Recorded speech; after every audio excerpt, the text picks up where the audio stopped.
Welcome back to Chris and Retro. Tonight's video is something I think it needs to be talked about. I did a video about a year ago on this individual and was warning about the fact, this simple fact, and that's one of the basis for this show, is that your high risk living can produce a total collapse that's closer than you think it is. A year ago, I did a video on Conor McGregor, and my perception was that he was living in a way that seemed eerily similar to how I was living. Now, in this video, I did not allege to have Conor's accolades in life, nor his wealth in any capacity. But when you're in a high performing life with a lot of rewards around it, as you know them to be rewards, and he came from very humble beginnings. Was a tradesman by trade, where his income came from, but he also became a professional fighter and found a lot of recognition there and a lot of prominence. Very promotable. He was a good talker on the mic. I say was, like he's no longer here. He is still here, but in that video, I saw a lot of connection with somebody that seemed like he was invincible, and he was living a life that had a lot of addiction. Perceived a lot of addiction relative to alcohol, and some would say cocaine and possibly other things. But nevertheless, he was living a life that seemed like he was increasingly feeling as though he was becoming invincible. You know, for me, early on, well, not early on, but midway through my actual sport fighting in the cage, I drew a lot of inspiration from the early Conor McGregor. And you know what Conor did. Now, I was not a high performing athlete in that area. I've been involved in martial arts a good portion of my life. However, I did see his mindset and a lot of things really motivated me in many ways. And ironically, some of his mindset helped me find days of recovery and a life that's more worth living. But in those videos, and I'll share a few clips of those from that. I'll share a few clips from that video. I noted that it just seemed as though he was feeling as though he was invincible, and with that, he probably could have got away with it with just ego, but he started to introduce substances, and those have a tendency to promote more destructive behavior if you're already living that way. Some of the clips that I shared, I'm going to share with you, I think 3 probably tonight. I'll just see how they go. But this was roughly a year ago. I did a second video about 11 months later, noting that he was starting to really unravel. And but at the time I made this video, he was considered a prominent businessman, a fighter pending coming back in, and there was a lot of things that gave us a lot of hope that he could still make this work out. And now we find ourselves with some new developments that I'll share with you tonight. But I think before I get going any further, I'm going to share some of the clips that I had from that before, and hopefully this is something. It's not an "I told you so," but what I want to do is show the illustrations of the two, and I'll explain why that's important in a second here. There's no moderation for somebody struggling with addiction. You're not, I believe that we talk about harm reduction and things like that, but I honestly believe, especially with alcohol, there's moderation. It is a dangerous, dangerous thing, especially when you're at the extreme point right now that even in public settings, you can't control it to the point knowing full well the world's eyes are on you. What happens as time goes on and you age, you're not the center of the show anymore. You're not the one everybody looks to. Nobody around you is wanting to see what your next move is. They're curious because you once were, but are you the old lion that people respected and still offer respect to as time gets us, like it all does for all of us, and you were not the latest and greatest? When our pride has to be put in check, that our value is what we give back to others and not what we represent currently of ourselves? Or are you going to be that desperate soul that's mocked, shunned, thought of as a disappointment, and missed opportunities? Conor, not the only one. There's no moderation for somebody struggling. So that was the first video I made, and the point of it was to show that there's another side of this that money can't really do anything with. If your basis is for fame, and you have a lot of fame, you're insulated in a certain way, and then you add layers and layers of money on top of that. And it's not just newfound fame; you've established fame.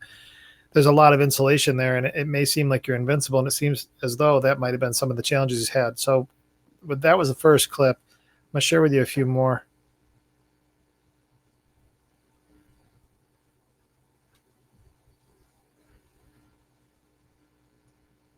My point of all this is that over time, it starts to fade like a train. It starts to really slowly go. And then when that sucker gets going, by the time it starts to really take off, oftentimes it's too late to stop it. The destruction is going to come. And now what do you do with all the burning embers around you? No matter how many millions and billions you have, if Conor loves his kids like he portrays he does, his faithful fiance has been alongside him like as long as she has through everything. If that is his best friend, how's he going to feel in his latter life when all he has is all these hollow people around him that'll clap over a basic speech, and the real core of who he is gone.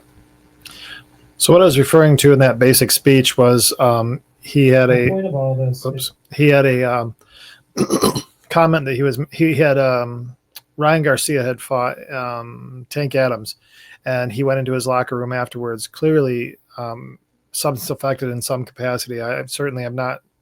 I don't know what he was on, but he was clearly not the one Conor we're used to seeing, and gave a speech to Ryan Garcia after this loss. Giving him fighting tips and things like that. And it was really just a short speech. Really wasn't anything all that moving, but he had people all around him clapping and cheering. He was, oh, what a great speech. So powerful. And you can look it up. It just was really kind of like, all right, well, he just walked in the room and chit chatted with a fighter, but it was on camera. So you wonder about the authenticity of it. Either way, it was starting to really show that even there, he had no self-awareness. I'm getting to a point in this, and I'll finish up here soon on the sharing of the previous show.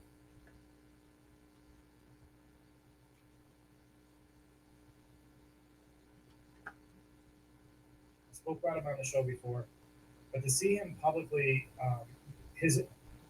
I've never seen his evaluation. I'm only going based on what I observed, and at least he's partying to a level. And I'm not the only one to observe it. What I'm referring to in the evaluation is, and when you have a substance use disorder, when you first go into treatment, they do an evaluation on you to understand exactly how serious it is, and I that's what I was referring to. Yeah, Fire did a great video about this. There's others that more antagonistic videos. Jesse on Fire has done a few videos on it.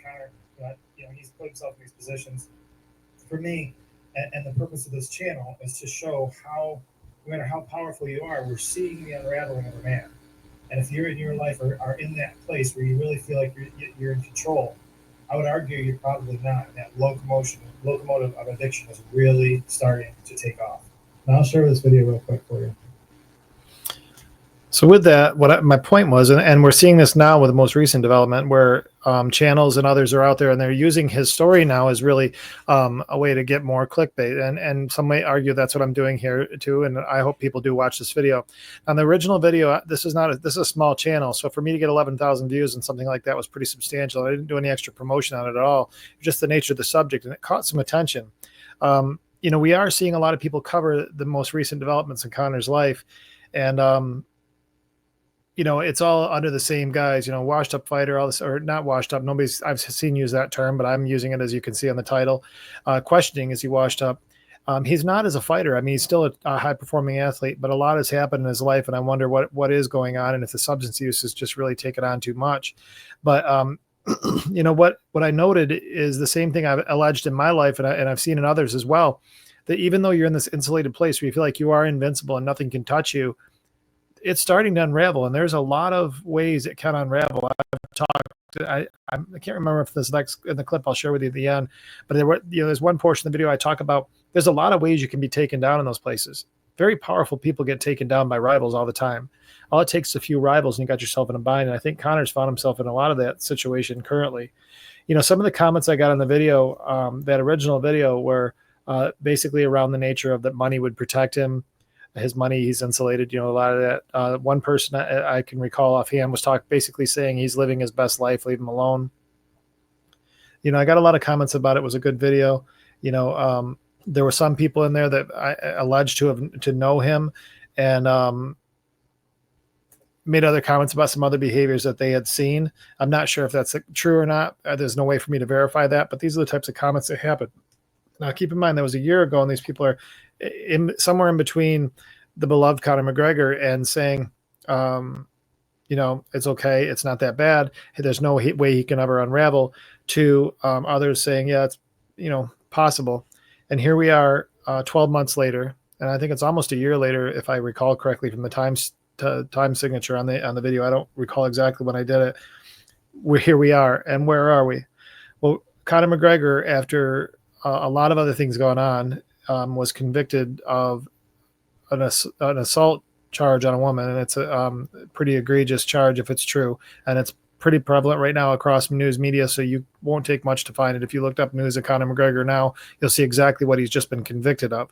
Now, there's been other allegations. I mean, that's the thing, is like, this has been progressing. He's had at least 3 or 4 in the last 6-8 months or so of the similar type of behavior that has all been either dismissed.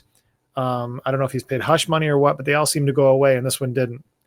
If you remember, I think his first significant brush with the law was throwing chairs and dollies and things like that at the bus of a fellow fighter, the champion at the time, Khabib, who's since retired. But that behavior started to show a sense of entitlement. Early on, Conor McGregor wouldn't get involved in that. In fact, even with substance use, Conor initially was interviewed about substance use. If he was partying, he said, no, partying's for the weak. And I think that, I'm not sure what brought him to that conclusion, but he certainly is in a different place now, because every time you see him, Conor's doing something that's a party. So outwardly, optically, we're not seeing his rise as a businessman. We're not seeing his, resurrection of his fighting career through injury and several losses over the last few years. Instead, what we're just seeing headline after headline over more and more sinister behavior. What further compounds my evidence, and this is not just about Conor, what I'm describing for the audience, I would like you guys to understand that even somebody as it could largely considered one of the most highly valued fighters in mixed martial arts history, and one of the highest sporting the highest sports really in all the world right now, he was top of the top, and yet he still had multiple businesses that were wildly successful based on his name, that have all started. One was sold off. And I'm not saying he was losing money when he sold it for money to gain more money, which is fine. So he's got himself around, like, really just the best life that you could possibly ask for an athlete. And here it is, in 12 months, we're really starting to see unravel because of his high risk living that he's doing. And I would consider that based on pride and possibly some other issues that he may not have ever addressed, and money. Or I'm sorry, substance use. So, which again is definitely alcohol. He's very prominent with the alcohol, but as we've seen in a post-movie interview, the remake of Roadhouse, he just was twitching and weird in the seat, and that seems like cocaine. So he's just got some, and that not casually used cocaine. We're talking real heavy usage. If you're in a situation where you can't do an interview for a movie you just made without looking like you really have some kind of a health problem. So with that, Conor has taken this reputation as the gold standard of promotability, the very thing that made him rise. It was way more than just his performance in the cage. His promotability, his voice, his the dynamic that he brings when he walks in the room is just so different than everybody else. And it was created, and he did such a wonderful job. And his reputation as being the tenacious fighter that go after everybody and brash and all that stuff that works well there. His reputation was the hallmark of who he was. That very reputation is being destroyed piece by piece by the very same man that made it, him. Now that same thing happens for us. The very thing that we want to hold on to so closely will always lose in active use. I mean, I can't think of a scenario with heavy active use that you don't lose everything. It happens over time. Addiction finds a way to get you. It always will. It just doesn't care who you are. It doesn't care what you're about. It doesn't care about your name, your reputation, how wonderful you are, beautiful, ugly, whatever. It doesn't care. It's going to come get you because there's no control to it. It always needs more. It always needs to feed more. And addiction feeds on the good. It tears it apart. The more there is to tear apart, it'll go through that first. Conor being known as a wildly successful fighter with Mystic Mac, predicting the rounds he was going to knock people out in, all this stuff, successful businessman, all those names that we would have tied to him, we're starting to get, this is getting a little scary, to the point that I made a video about it. And in that video, my intention was to do as I'm doing today, to call out what high risk living can do for your life. But at the same time, what I was trying to do is and I was noting Conor. I was also trying to find a way to say, look, Conor, if by some chance you come across this video, there is a way out of this mess that you're heading to. You got to trust me, you're heading down a bad road. And, and I've read some of the comments that were there, and not everybody believed that. So now what is he known for? Well, in the last 24 hours with this conviction, he started to get a reputation as a predator. He's had a reputation as an addict. He's had a reputation as volatile and inconsistent with his resurrection back back into the cage. His last fight, he had a horrible leg injury by Dustin Poirier, who happens to be one of my favorite fighters. But their rivalry ended in a broken leg. And in fact, if you go back in history, when they first started, Conor wiped out Dustin the first time they met, and the roles have been reversed in the last two fights. And even though Conor was doing well in the last fight, the broken leg ended it, and he's been out since. In fact, his last 4 or 5 fights, he really hasn't performed that well. It's been inconsistent at best, and it certainly wasn't. If he'd done what he's done the latter part of his career and the first part of his career, he probably never been the star he was. Well, everything else has been an allegation. There's been a lot of allegations. There's one at a Houston Rockets basketball game where he was alleged to have done something to a female in a bathroom with the onlook. It was security onlooking. This, I believe, the recent one was a hairdresser. He's had other allegations along the way. I don't understand how his girl stands by and watches all this stuff, but his behavior, even on camera, is borderline. We've seen videos of him pulling a fighter's hair at BKFC. That's a new thing he's involved in. He's a new majority shareholder for Bare Knuckle Fighting Championship. And in BKFC, he's basically made that his own personal party. If you look at how he is on the side, they show him spraying his brand of alcohol all over the audience. Just a very public display of hedonism, I guess. And I'm no prude, but that's what he's really known for now, instead of the greatness he once was. So now here's the problem with it all. If he's now moving into a different world. So when you're an athlete, a lot of that stuff is dismissed because it's just an athlete. Or if you're a professional fighter, it's like, what do you expect? I mean, you're locking us in a cage and we're going to go fight. People are not expecting good behavior, but when he's positioned himself as some higher level business person, and then at one point we'd heard that he was running for office in elected office somewhere in Ireland. And so this is where the story changes for him, because as an athlete, there's a lot of excuses we make. I mean, you look at the NFL, how many people in the NFL have found themselves in a mess, and yet they're still playing football. The running back for the Kansas City Chiefs found himself in a horrible mess with a domestic issue, and he's back in the NFL, no problem. So in athletes, we give them a little bit of mileage, because a little more mileage on their mistakes, because we just think that's just an athlete. Well, the problem is now he's not an athlete anymore. I mean, he's not an active athlete. He's still very good shape, and he probably could fight and win a bunch of them and lose a bunch too. But he could still compete at the highest levels in the world. The issue is that's not what he is now. Now he's a businessman and a politician, and those all have rivals. Whether you support our president or not, he's a rich person with a lot of rivals, and even with all of his money, fight after fight after fight legally.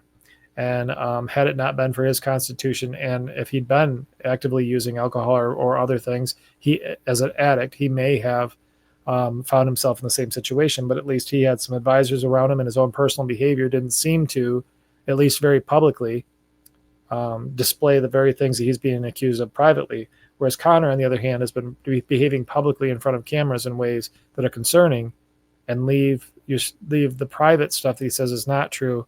Kind of hard to believe it's not true. For me personally, that's very disappointing. I was a huge Conor McGregor fan. I was a huge Conor McGregor fan. I loved his style of fighting. I loved his brash personality. The lions. I got one on my chest, one on my arm. I mean, I love lions. My favorite show is Big Cat Diaries. So that whole connection there, I really do. I connect with him in a lot of ways that way. But here he finds himself, and I think in a way that his high-risk living has led to a point where he doesn't have total collapse yet. But as you can see in the clips I shared, my first assessment that this was something this train started just to get rolling, or the ball rolling downhill, or whatever analogy you want to do, that momentum, once it gets going, you cannot stop it. So he may be in a situation where he can't stop the impact of the destruction that's happening. However, he can stop further destruction by getting himself the help he needs now. So now what? I mean, what does somebody like Conor do in a situation like this? Or what do you do if you find yourself, maybe you were in a prominent position, or maybe had a good life and no reason why things should fall apart like I did? What do you do? Well, The first thing is to recognize that it's going to keep going on. You're going to continue to find yourself it's going to get worse and worse and worse. It just is. Conor's experiencing that now within 24 hours of that conviction. A lot of the grace that once was extended to him is gone. It's arguable whether he'll fight again. Part of that's his own undoing. I think that with the correct steps, he certainly is a marketable person and could go back in. Candidly, I think that Conor could be one of the greatest voices of recovery ever if he turns the corner and it comes out as that voice. He may not want to, but he could be, especially with the influence he has and the way that he speaks. If he could just, clean up, get his life back together, pay the price for the sins, I guess you could say, that he's committed, face them. He can't hide from anymore. Face it, end it, and move forward. The criminal charges and lawsuits are going to get worse. He's getting sued. He's lost sponsors in the last 24 hours from the conviction. Sponsors are money. Fights are money. Charges are expensive. Lawsuits are super expensive. I mean, he's got every single thing that's going to erode his money. His reputation's already shot. People don't want to market their products alongside him. Even as crazy as he was before in the annex that he pulled in all the allegations, people stuck by him, but now one's stuck. John Gotti dodged bullets like crazy, literally, but dodged charges of bullets from the feds for years. Teflon Don, they called him. They got him eventually, and where'd he die? In prison. Nobody can escape the destruction of addiction. High-risk living and having a lot of insulation around you with money and fame will not insulate you from the destruction of addiction, especially when you get to the place of what appears to be Conor's at. I talked about rivals, and when you start playing in politics, you'll have plenty of them. There's a lot of rumors about who he's affiliated with in his country and their criminal element. If that's the case, you have plenty of rivals in criminal environments, and plenty of them will let you fall, especially if you're part of a powerful criminal organization. And I don't know if he is or isn't, but I know he's got a lot of associations that are alleged to be part of those organizations. So any rival would be more than willing to take him out if there's some kind of a financial benefit to their rival going down financially. And I can't help but believe, as with boxing from day one, there's very highly likely there's some monetary benefit from Conor being associated with them for those organizations, for sure. Total collapse. That's always available for your high-risk living. I've stated a lot of I told you so's here, and that really wasn't the intention. What I'm trying to do is draw a correlation to say, look, I did say a year ago that even somebody like Conor McGregor, addiction, even somebody as powerful and famous and rich and beyond belief and dynamic and charismatic and all that, addiction can absolutely tear that person down too, and it 100% is. Look at where he is today. 1 year later, the thing that I was told a year ago in comments would not happen and could not happen, 1 year later, all that history is starting to catch up. All those things that he dodged are not being dodged. Now he's talking about appeals today and spending time with his family and all this other stuff. And I think that's probably the move to make, is be with your family. And if he truly is in a situation where he's trying to dodge this, reputation bullet, he should really pause for a minute. And if nothing else, recognize that the charges and the accusations are mounting to a level that he's not going to be dodging it forever. You look at the basic charges of DWI. They said at one point I'd heard that you drive intoxicated roughly on average 300 times before you actually get your first DWI. In my county, I imagine it's a lot less than that. They're pretty tight on DWI here, but still the same. You're going to commit these crimes multiple times over. So let's just say that this one's not valid. It is a setup. Then if that's a setup, why does he keep finding himself in circumstances like this over and over and over again? If he's not actually involved in these behaviors, why does he continually find himself in this mess if he's so insulated? He either has a rival that's really trying to take him out, or he really is getting involved in stuff he shouldn't be getting involved in, and he needs to pull it together now. I don't know Conor. He doesn't know me. I'm really nothing in terms of, social media presence or anything. I'm trying to grow a channel and things like that. But this scenario really strikes home for me, and especially given the nature of Conor and my history as well. I look at this and go, man, this was avoidable, and it still is. He's still in a situation that it's avoidable. So I guess what does this bring us to? Well, for me on this video, it brings to a call to action. I'll interchange Conor with you, with me. What do you do in messes like this? Well, day one was today. And day one today, he pulled himself out of it and got with his family, which is probably a wise move. But what does day one of sobriety look like? Well, for one, it means not using. For two, he doesn't have to go through the whole step process right now. He just has to recognize at some point through all this stuff, even with his fame and money, he's powerless. The addiction, no matter how much he's pushed himself out there and as many investments and high profile opportunities he's had and game changing behavior he's had in the sport to the positive, he's powerless over addiction. It is his nemesis. He can name names in the cage all he wants to, but addiction is absolutely Conor's biggest opponent. And it's whipping his ass. My call to action for Conor or you or whoever else, get the help you need. There's a lot of people around you that don't want a dollar from you. They're going to stand up for you. Look at your inner circle. How many of those are getting money from you, and which one of those said stop? And are there any there you'd listen to? Perhaps you're so far gone that you won't listen. And maybe it does require every single thing to go away before you will. That was the case for me. I guess I'm not, coming here as maybe I am in some respects, coming on and saying, look, I had this feel good thing and say, well, I want to help you and that type of thing. I don't want to help anybody that doesn't want to help themselves.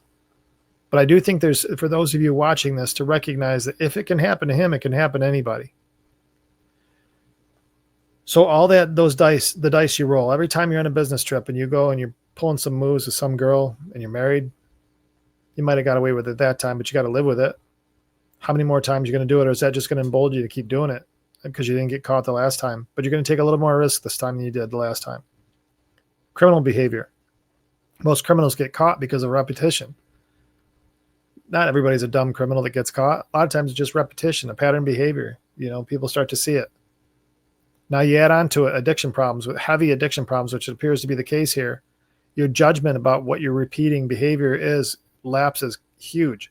I've seen it over and over again. The most predictable people in the world are addicts and active use because their behaviors are constantly on one focal point, whether they want to admit it or not. Challenging yourself. How many parties do you go to that you must drink to have that party be fun? Must you use another substance to make sure that party's fun? It's just a test. It's not saying you're an addict or anything else, but it is something to consider for your own life. For Conor, no matter how big and bad you are, and which you're both big and bad, none of those things are going to help you. What is going to help you is stopping, recognize you're powerless over these things that you put in your system. And that is the course correction you need to focus on, not PR moves to tell people you didn't do this or didn't do that, not hush money, not anything. To get your life back on track and to have the success and the things that fueled you to the success you're at right now, you're going to have to lay aside the thing that you're using to hide because you don't look cool anymore. The story isn't good. And every single time somebody sees you with a drink in your hand and you think you look like cool starting the party, they're wondering what train wreck is about to come. What dumb move are you going to make because of that addiction? I do hope Conor gets help. I think it'd be a remarkable story if he was a person in recovery. I think he could tell a story that none of us could. And I think he could impact lives in ways we've never seen before, just by the evidence publicly that we've seen of his fall and the evidence publicly we could see of his rise. But he's got a long way to go before he's going to get there. In the title here, I've put, is he a has-been? And that's a real strong question. And what does he want to be known for? Because right now he's known as being once a great fighter that currently is an absolute hot mess. And on top of it, he's doing some of the most egregious things ever. You and I both know that if you're alleged enough to behave in a certain way, it's not just one-off and these people making up lies and everything else. Chances are, where there's smoke, there's fire, and this appears to be a blazing inferno. Guys, appreciate you tuning in. My hope is that Conor gets help. If you see this video, Conor, this is not ragging on you, man. It's a situation where it's pretty obvious. You're a pretty good illustration of what I've been trying to tell people, that your total collapse is closer than you think it is, no matter what you've got going on. That high-risk living, especially when substance is involved, can destroy your life. Thank you, guys. Please like, subscribe, and comment. Your support of the show is very much appreciated. And between now and the next time we talk, I'm going to do everything I can to stay out of trouble, and I hope you do too.